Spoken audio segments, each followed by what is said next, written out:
Chers auditeurs et chères auditrices de Radio Biarritz, bonjour, je suis Audrey Watt, médium et conférencière et auteure du livre de l'incarnation à l'incarnation de l'âme selon ma vision.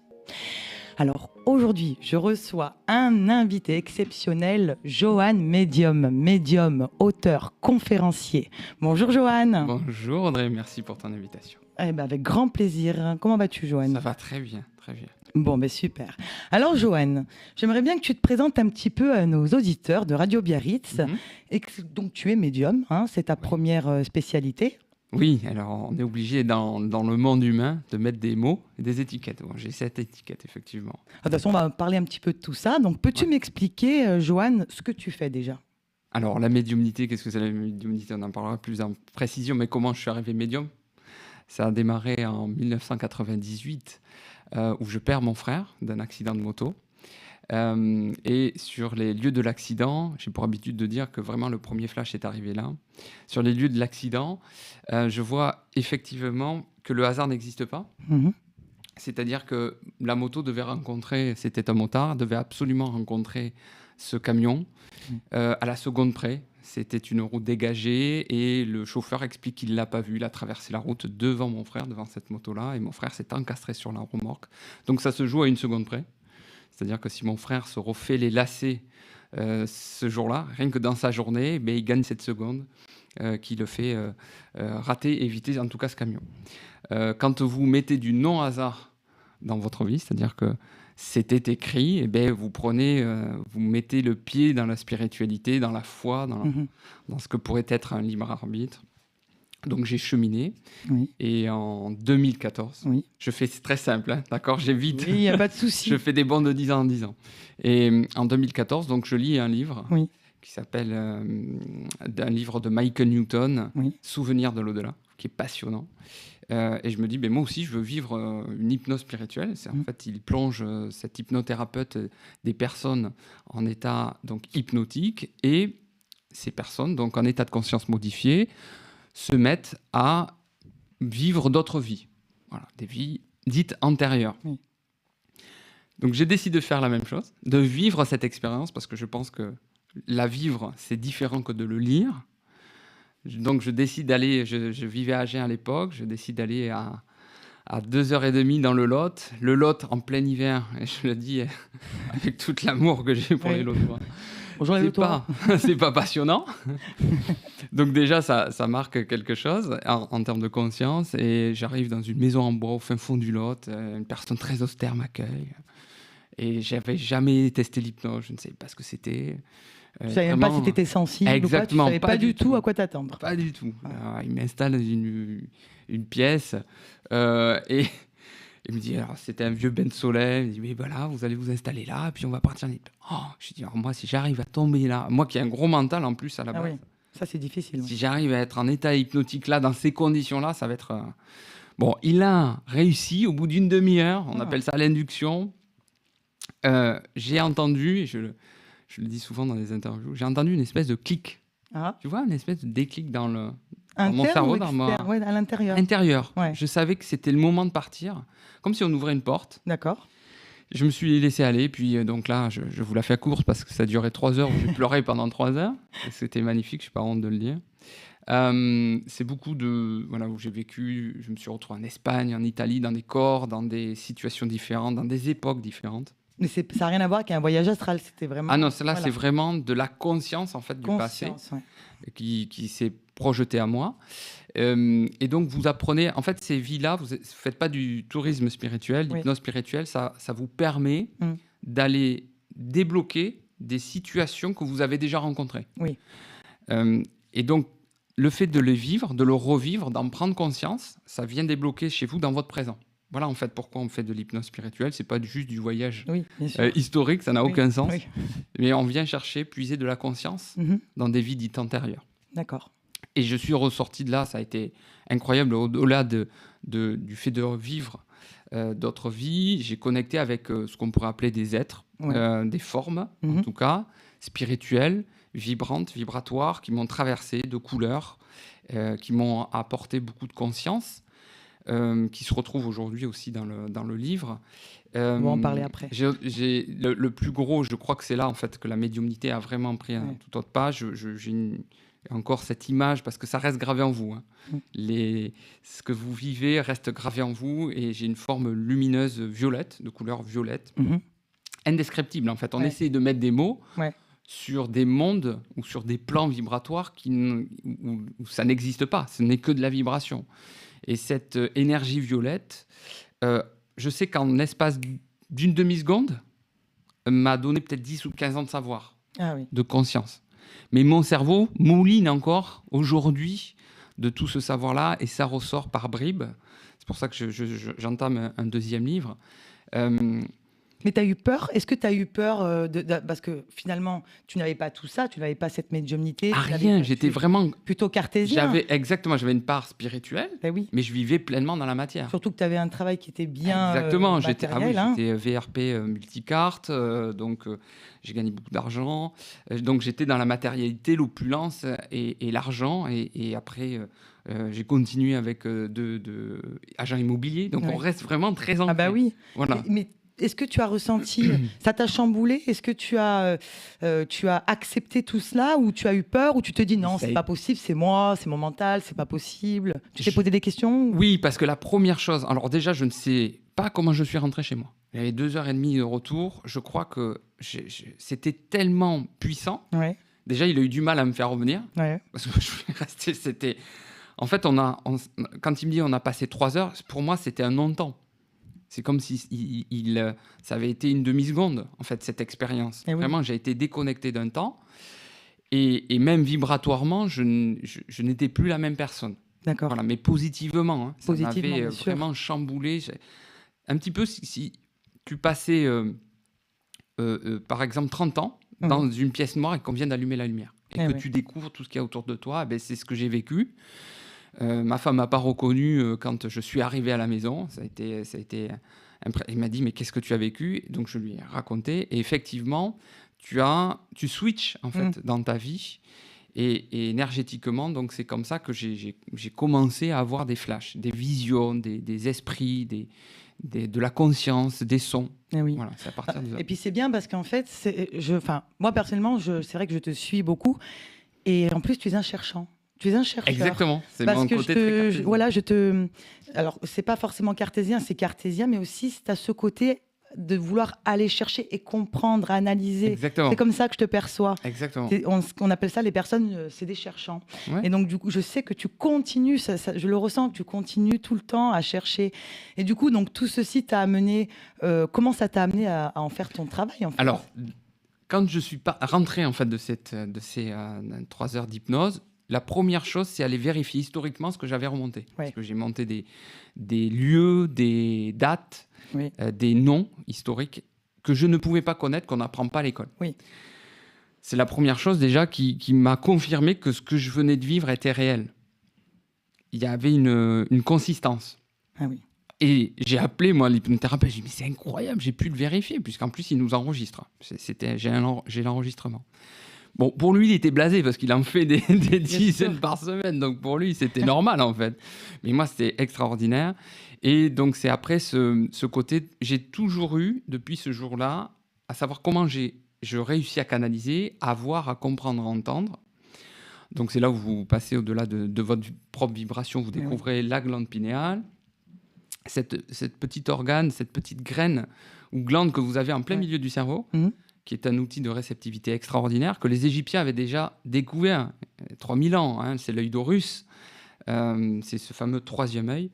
Et quand on l'active, en tout cas, parce que c'est comme ça que j'ai compris comment on réceptionnait, tous d'ailleurs, quand on l'active, on passe dans des connexions d'autres plans, d'autres vibrations. Voilà. Un petit peu comme un poste radio. D'accord. Quand je change ma fréquence, ça tombe bien, c'est qu'on est sur une radio, mais quand on change la fréquence, on peut passer de Radio Biarritz à une autre fréquence. Voilà, juste avec une petite molette. Et la glande pinéale, elle sert à ça. D'accord. Et à quel moment est-ce que tu pourrais te souvenir ton premier contact défunt?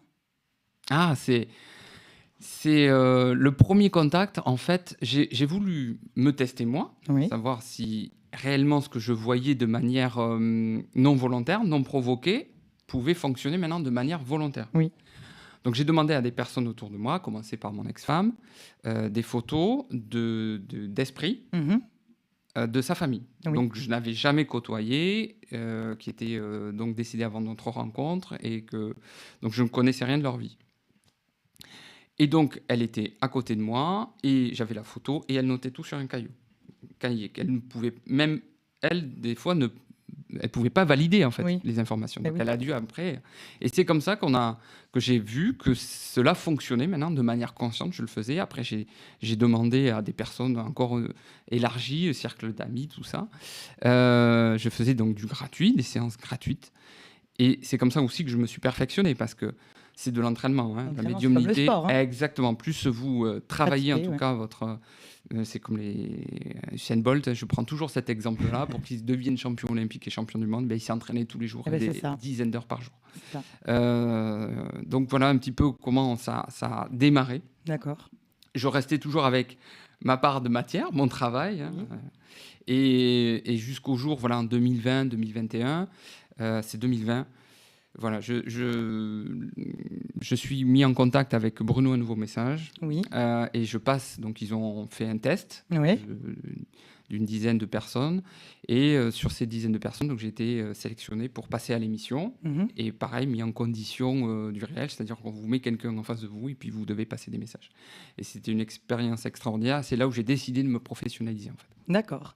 Alors c'est vrai que toi, Joanne, tu as quand même une approche sur l'au-delà qui est un petit peu différente, hein, de beaucoup de confrères et consoeurs.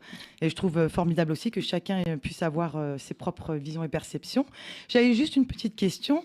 J'ai pu observer que tu ne dis pas vraiment le mot défunt, tu dis esprit. Pourquoi? Ouais. Alors pour moi, il y a le défunt a une connotation de mort, en Oui. fait, en tout cas, et C'est vrai. la mort existe, c'est juste le passage, en fait, Mm. hein, ça dure quelques secondes, en fait. L'esprit, pour moi, c'est beaucoup plus ouvert, c'est une conscience, Oui. hein, tu vois, on ne le cantonne pas à un être, Oui. en fait, hein, vraiment, un esprit est relié à un tout, et c'est une vibration, et la vibration, on ne peut pas la contenir dans une pièce, par exemple. Oui. Donc c'est pour ça que ce terme-là, j'aime bien aussi les termes de vibration, Oui. mais je trouve que c'est plus approprié. Mais ça, c'est D'accord. Alors aussi, voilà, je remarque aussi que tu es quand même, je trouve, tu as vraiment un aspect aussi très scientifique. On sent que il y a quelque chose de science chez moi. Je ressens comme ça chez toi. Oui. Et du coup, je vais parler un petit peu de ton livre, Joanne, parce que j'ai lu et que je le trouve vraiment très, très intéressant. Merci, D'ailleurs, merci. je vous invite vraiment à lire le livre de Joanne qui s'appelle L'éveil avec les êtres de lumière. On va en parler. Donc, vous pouvez le trouver sur Amazon.fr. Donc, c'est L'éveil avec les êtres de lumière. C'est un livre entièrement canalisé. Ça veut dire qu'il y a des questions-réponses. Joanne pose des questions et puis il y a des êtres qui lui répondent. Et ça, on va en parler. Comment ça t'est venu d'écrire ce livre? Et explique-nous c'est vrai. un petit peu à quoi on peut s'attendre quand on lit ce livre. Bien, en fait, comment ça m'est venu? C'est très simple. Je recevais déjà de l'information. Oui. Je ne savais pas d'où ni comment. D'accord? Des messages de conscience. Oui. Parce que comme tu le disais, j'ai toujours cet amour de savoir ce qui se passe, comment on reçoit tout ça. Donc, on me répondait. C'est-à-dire que quand j'émettais un écho, une conscience, eh bien, il y avait toujours une réponse. Super. J'ai accumulé, donc, puisque je suis praticien depuis 2017 d'hypnose spirituelle, puisque quand j'ai vécu cette hypnose, j'ai dit, mais c'était extraordinaire, tout le monde doit le vivre. Bon, Ouais. c'est pas comme ça dans la réalité, tout le monde ne peut pas le vivre. C'est un cheminement aussi. Et donc, j'ai décidé de créer mon propre protocole d'induction, ce qu'on appelle d'auto-hypnose.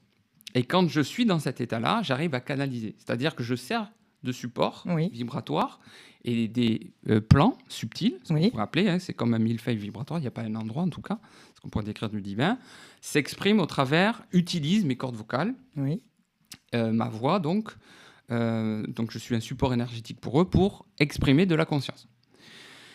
J'avais accumulé des dizaines et des dizaines d'heures d'enregistrement, puisque je m'enregistre toujours à côté, parce que quand vous êtes en état de canalisation, vous ne vous rappelez pas de tout. C'est vrai. C'est pas possible. Je confirme. D'accord ? Le cerveau va s'éteindre, enfin, va se mettre en pause. Et donc, c'est là où vous avez les plus belles canalisations. Et à chaque fois que j'écoutais, je dis, c'est incroyable. Jusqu'au jour où j'ai eu donc ça me nourrissait à moi en tout cas, je le faisais pour moi. Oui. Voilà, pas dans cet esprit Bien sûr. dans un premier temps de le donner. Et jusqu'au jour où voilà, il m'a dit mais maintenant que tu as tout ça, tu vas l'écrire. Moi écrire, j'ai jamais écrit. Donc en fait, c'était très simple, j'avais juste à retaper tout ce qui avait été écrit. Donc c'est pour ça que en fait, je dis bien que c'est canalisé, c'est pas Johan qui a écrit. Moi j'ai juste tapé, il y a bien des vibrations qui m'ont transmis de l'information que j'ai matérialisée ensuite par des mots. C'est formidable. Et là, est-ce que tu penses écrire un autre livre aussi? Parce oui, que c'est en cours. Ouais. Je ressens vraiment que tu as beaucoup de choses à dire. Ouais. Et moi, ce qui est intéressant chez toi, c'est que oui, il y a quand même une forme de démarque, quand même. Tu te démarques de certaines choses, de certaines visions d'autres personnes, parce que moi-même, j'ai pas forcément la même vision, Exactement. mais je suis très ouverte. Et puis, on apprend tous les jours. Parce que Exactement. la vibration d'aujourd'hui, la vision d'aujourd'hui, dans 10 ans, peut-être que je parlerai autrement. Mais tout à fait. Et puis, le livre, bon, il a plus de 2 ans. Et donc, c'est un livre aujourd'hui avec une conscience il y a 2 ans. Oui. De ce que j'en comprenais et de ce que j'étais en capacité Bien sûr. de comprendre. En fait, il faut savoir que le divin ou les plans subtils, c'est un millefeuille vibratoire et puis c'est un petit peu infini. C'est-à-dire qu'il y a autant de conscience et autant de vibrations, et en fonction d'où vous vous positionnez pour le voir, pour l'admirer, vous aurez l'information. C'est pour ça qu'il y a autant de médiums avec des informations différentes des uns des autres. Et oui. Personne n'a raison, personne n'a tort. Mais non, ça dépend de la vibration de chacun. Exactement. Ce qu'on est capable de gérer et voilà, de comprendre. Et puis, ton cerveau est capable, parce qu'il ne faut pas oublier que tu passes par un filtre, oui. ton cerveau, et donc ce qu'il est en capacité de comprendre. C'est pour ça que je dis ça. Ce que je vivais moi il y a 10 ans, de ce que j'en comprendrais il y a 10 ans, est différent de ce que je continue d'en comprendre. C'est pour ça que le livre 2 sera différent, oui. le deuxième livre que je suis en train d'écrire, où il va rentrer plus en profondeur encore dans la conscience de ce que nous sommes, bien sûr, de nos vibrations, pourquoi nous vivons des difficultés, pourquoi nous vivons des belles rencontres, comme avec toi, Audrey. Merci. Donc c'est important de comprendre ça. En tout cas, moi je suis toujours, comme tu disais, le chercheur ou le chercheur, ton terme, pour la conscience, en tout cas, pour nourrir une conscience. Oui, parce qu'en fait, ce qui s'associe à toi, on le met dans le titre d'ailleurs de l'émission, c'est vraiment, toi, c'est conscience et matière, en fait. Exactement. C'est vraiment d'aller chercher au-delà de la matière, de comprendre, de ne pas vraiment vivre sa vie uniquement, travailler, rentrer chez soi, payer ses factures. Non, Johan, il est plus aussi, tu vas vraiment chercher au-delà. Et ça, c'est super intéressant. J'aimerais que tu expliques aux auditeurs, parce que tu m'en as parlé, tu as fait un jour un voyage astral. Oui, c'était une sortie. Et tu as vu des êtres. Exactement. Voilà. Eh bien, j'ai vu ces fameux êtres, en tout cas, qui prennent une forme, qui se matérialisent, même si le terme matérialisé est inapproprié dans des plans subtils où il n'y en a pas. En fait, j'allais pour m'endormir, je faisais un petit protocole d'induction légère pour vraiment passer une bonne nuit, en état de conscience modifié, où là, j'ai senti, c'était différent. En fait, ce protocole, c'est très simple. Je visualise 10 marches, d'accord, et je monte ces 10 marches, et à chaque marche, si tu veux, mon état s'amplifie, conscience modifiée. Voilà, pour m'endormir, c'est très simple. Et j'ai une porte en haut de ces 10 marches, et j'ouvre la porte, je pars. Et là, au bout de 2 marches, je sens que vibratoirement, c'est plus la même chose. Tu vois, c'est bizarre. Et je suis comme aspiré au niveau de l'ombilic, nombril. Et en l'espace d'une dixième de seconde, je me retrouve où je n'ai plus de corps. Je ressens cette apesanteur, cette vibration. Je suis vibration.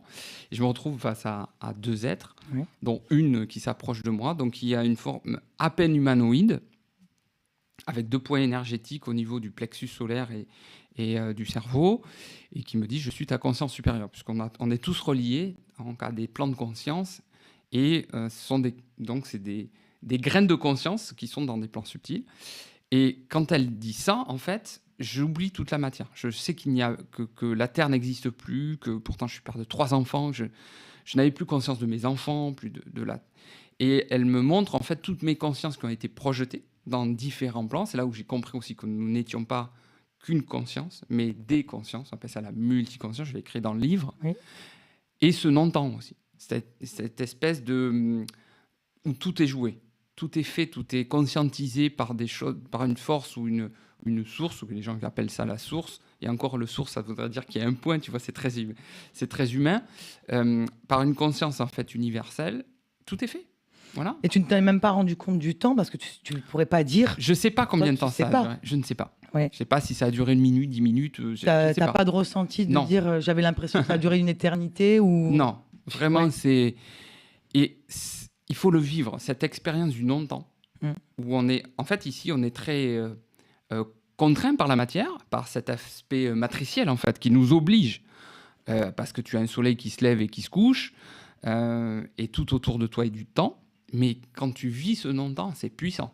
C'est puissant. Ah, c'est extraordinaire. Et c'est pour ça que j'y vais, j'essaie d'y aller au maximum parce que c'est magnifique. Voilà, c'est très... Tu es connecté, au-delà de cet aspect du temps, à une énergie d'amour, mais c'est pas l'amour entre deux êtres. Oui, c'est l'amour inconditionnel. Oui, encore une fois, on essaie de poser des mots sur quelque chose d'impalpable. Qu'on ne connaît pas, en fait. Exactement, qu'on ne sait pas. De travers ce qui est toi, en fait. Qu'on ose imaginer, mais qu'on ne peut pas. Ça va au-delà. Encore. Exactement. Et on ne peut pas. Quand je fais, par exemple, de la canalisation, je pleure tout le temps.